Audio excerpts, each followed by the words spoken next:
வணக்கம். இன்னைக்கு நாம வினயம், அதாவது பணிவு பத்தி பேச போறோம். இந்த வார்த்தையை கேட்டதும் நம்ம மனசுல என்ன வருது? ஒருவேளை இது ஒரு பலவீனம், இல்லனா மத்தவங்களுக்கு அடங்கி போறதுன்னு நாம நினைக்கலாம். ஆனா ஸ்ரீமத் சுவாமி சித்பவானந்தரோட பார்வையில வினயம் அப்படி இல்ல. அது ஒரு ரொம்ப சக்தி வாய்ந்த, ரொம்ப இயல்பான ஒரு நிலை. வாங்க அத பத்தி தான் நாம இன்னைக்கு ஆழமா பார்க்க போறோம்.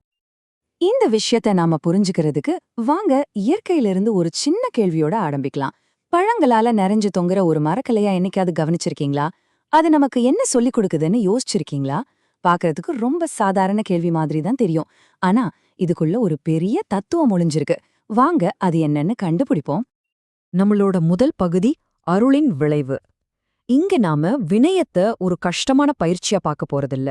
அதுக்கு பதிலா ஒருத்தருக்குள்ள அருள் நிறையும் போது அது எவ்வளவு இயல்பா தானா வெளிப்படுதுங்கிறத தான் பார்க்க போறோம். சரி, இப்ப நாம கேட்ட அந்த கேள்விக்கான பதில பாப்போம். சுவாமி சித்பவானந்தர் ஒரு அற்புதமான விஷயத்த சொல்றாரு. வினயம்ங்கிறது நம்ம கஷ்டப்பட்டு உருவாக்க வேண்டிய ஒண்ணு இல்லையா, அது ஒரு இயற்கையான நிலை. யோசிச்சு பாருங்க, ஒரு மரக்கிளையில காய்ங்க கொஞ்சமா இருக்கும்போது அது எப்படி நிமிர்ந்து நிக்குது? ஆனா அதே கிளையில கனிகள் நல்லா முத்தி பாரம் அதிகமாகும்போது என்ன ஆகுது? அது தானாவே வளைஞ்சு கொடுக்குது.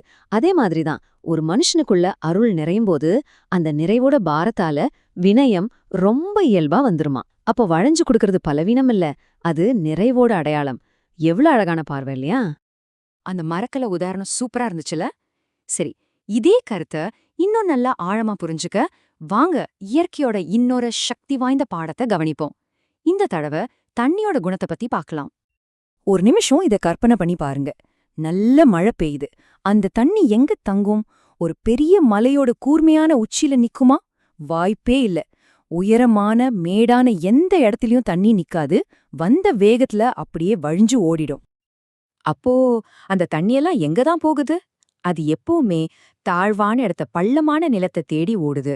அங்கதான் குளை நிறையுது, ஏரி நிறையுது. தண்ணி அங்க தங்குறதால தான் விவசாயம் செழிக்குது, உயிர்கள் எல்லாம் தழைக்குது. ஆக உயிரை கொடுக்கற வளம் உயரமான இடத்துல இல்ல, தாழ்வான இடத்துல தான் இருக்கு. இப்போ இந்த ரெண்டு உதாரணத்தையும் ஒன்னா சேர்த்து பார்க்கலாம்.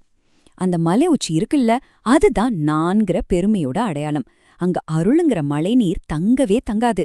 ஆனா அந்த பள்ளம், அதுதான் வினயத்தோட அடையாளம். அங்கதான் அருளுங்கிற தண்ணி தங்கி நம்ம ஆன்மாவை பண்புபடுத்துது, செழிக்க வைக்குது.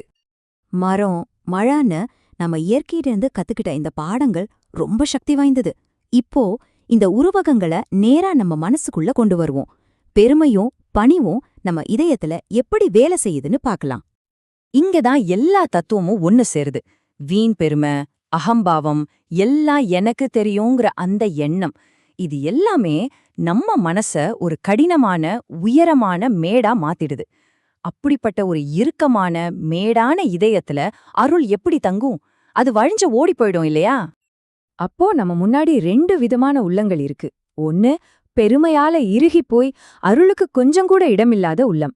இன்னொன்னு வினயத்தால மென்மையாகி ஒரு பள்ளம் மாதிரி தன்னை தாழ்த்திக்கிற உள்ளம்.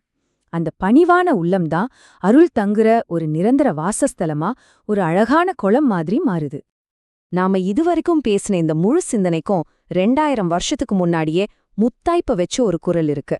அதுதான் நம்ம தமிழ் ஞானமான திருக்குறளோட தீர்ப்பு. வாங்க வள்ளுவர் இதை எப்படி பார்க்கறாருன்னு கேட்போம். வள்ளுவரோட தீர்ப்ப கேளுங்க. பணியுமாம் என்றும் பெருமை, சிறுமை அணியுமாம் தன்னை வியந்து. என்ன ஒரு ஆழமான வரி! இதோட பொருள் என்னன்னா, உண்மையான பெருமைக்கு அடையாளம் பணிவுதான். அது ஒரு கனிஞ்ச கிளை மாதிரி எப்பவுமே வளைஞ்சு கொடுக்கும். ஆனா சிறுமையோட அடையாளம், அது தன்னைத்தானே புகழ்ந்து பெருமைங்கிற நகையை போட்டுக்கும். நாம இதுவரைக்கும் பேசின அத்தனை விஷயத்தையும் வள்ளுவர் இந்த 2 வரியில அடக்கிட்டாரு. சரி, இப்ப இந்த ஞானத்தை நம்மளோடதாக்கிக்க வேண்டிய நேரம் வந்தாச்சு. உங்ககிட்ட ஒரு கேள்வியோட நான் விடப்பெறுகிறேன். உங்கள் வாழ்க்கையில அருள்ங்கிற தண்ணி தங்குறதுக்கு நீங்க எங்க, எப்படிப்பட்ட பள்ளமா இருக்க முடியும்? அது உங்க வேலை பார்க்குற இடத்துல, கூட வேலை செய்யறவங்க கிட்டயா, உங்க குடும்பத்துல உறவுகள் கிட்டயா, இல்ல ரொம்ப முக்கியமா உங்களுக்கு நீங்களே உங்க தவறுகளை ஏத்துக்கிற மனநிலையிலையா? இந்த ஆழமான ஞானம் உங்க பாதையை ஒளிரச் செய்யட்டும். மீண்டும் சந்திப்போம்.